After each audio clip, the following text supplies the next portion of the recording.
Another session of Sage Unplugged. We are actually on Robert's balcony here in Mortlake, and today we're going to be talking about leadership and building teams. So, Robert, tell us about building a team. When if you're somebody in a corporate, in a leadership type of role, how do you go about building a team, finding the right people, making sure you get along? There's so many factors. All right. So what are the factors you got to consider?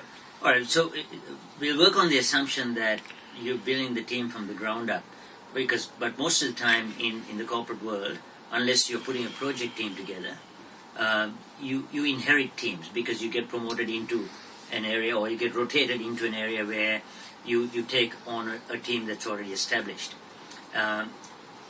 So there are two ways of looking at this. If you take it from building your team from the ground up, then the skill sets that you need are ones of really collaborating well with your HR department. Mm-hmm. So you can get the specifications right for the project and then for the people to resource that project. So you would have done the work to know in terms of what your timelines are, what your deliverables are, all that kind of stuff.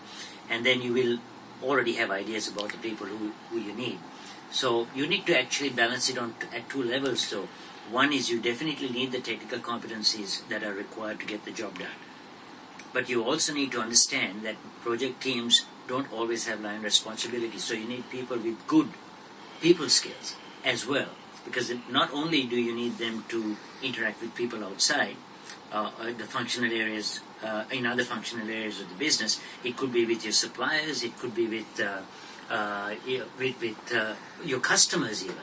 So for that reason, you need to be very clear about what the ambit of their responsibilities are and who they have to actually work with to get the job done. And consequently, you need to build that consideration into your selection plan for resourcing, for getting the people on board. And once you get them on board, then, Krishna, that's when the dance really starts. Right. Because you're getting a whole bunch of disparate people together. And the first question they ask themselves is it safe to be here? Right. It's not something that they ask consciously, it's an unconscious thought. Who do I trust? What's in it for me? Will I get recognition? All those thoughts are there. So you as the leader need to anticipate that and then address that very quickly because your credibility is on the line as well. Yeah. And if you forget that for a second, the time before your team becomes productive is drawn out and protracted even further than it should be. Because teams form, they storm, they norm, and then they perform. Sorry, just say that one again. They form. They form, which is what you're doing. You're bringing the team together. Right.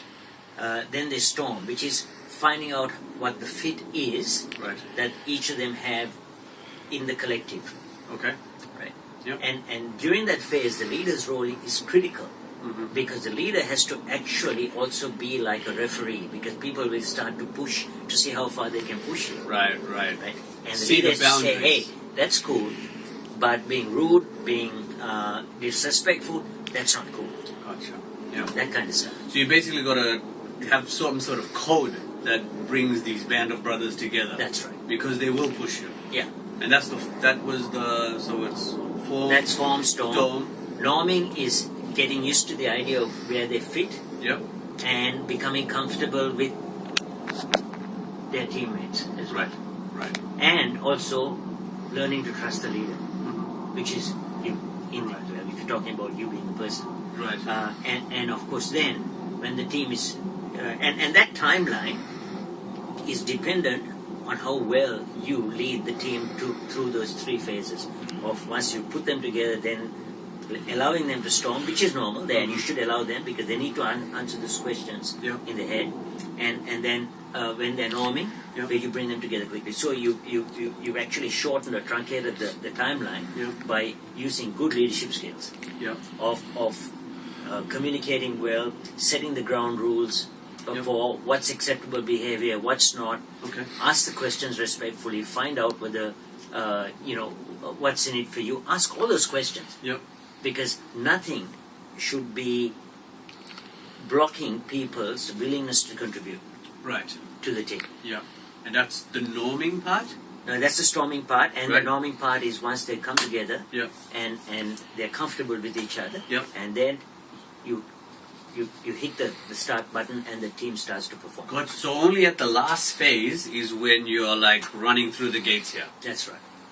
Wow. Okay. So how long would this naturally take? It depends on your soft skills as a leader, or it depends Yeah, on... well, that's a good definition. That's a good description, and it's quite commonly used. Yeah. Soft skills. Yeah, yeah, you need that. You need that. And you know, sometimes the biggest thing that you have to remember as a project leader, for instance, if you're just coming into that role, is that this is not a popularity contest. You know, you might have to break some heads in the sense that you might have to actually disappoint people. You might have to disappoint people, or you might have to get people to re-evaluate their position because some of the things they're doing are not acceptable. So this is not a popularity contest, and you've got to accept that before you actually start getting the team to work. So basically, you don't have to be liked to be the leader of this team. Yeah. You need to be respected. Yeah. And there are times when your positional authority is going to be what actually settles the team down, and you have to be able to pull that card when you need to. Yeah. But you shouldn't ever overplay it, because then it becomes like, I'm the boss, I'm the boss, I'm Right. the boss. Don't forget, I'm the boss, I'm Right, the boss. right. That doesn't work long term.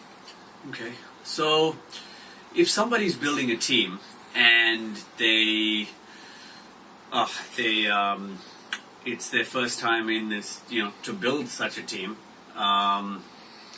do you recommend any books that they could read, or something that's kind of help that you've recommended for other people to do?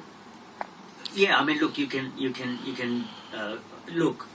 We have the internet now, so we have everything at our fingertips. Yeah. You know, just Google Tuckman's model and have a look at Tuckman's model on team development. Look at the Mar Garrison McGann team index, and you'll find out what the key requirements are. Or give us a call, and we'd be happy to share that information with you. Sounds good, guys. That's another session of Sage Unplugged. If you want to hear more from us, please subscribe to the channel and leave a comment below. And if you've got any questions, we'll try our best to answer it. Thanks for watching. And thanks for listening too.